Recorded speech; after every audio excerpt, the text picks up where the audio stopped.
Magandang araw mga idol. Eto, syempre, maglalapag uli ang idol ng Kabuyaw. Dalawang french fries mga idol, pang merienda. At syempre, binalikan natin. Dito, marami tayong followers. Kung malapit ka rito, puntahan mo na ako mga idol. Eto, sa kanto ng Uwisan. Dito sa Mamatid. Ayan, mukhang piyesta ata rito.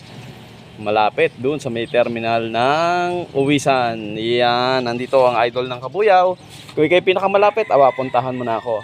Kung malayo ka, ipaubaya mo na sa iba. Kung interesado ka, puntahan mo na ang french fries. Dalawang followers ang ating makakakuha ng ating french fries na po.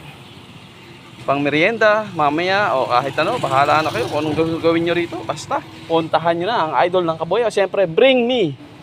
Ayan, bring me tayo. Ayan, tapusin ang video para makakuha ng french fries. Yan, syempre dapat bring me cellphone na ikaw ay nakapalo sa idol ng Kabuyaw. Ayun, let's grow mga idol. Ngayon din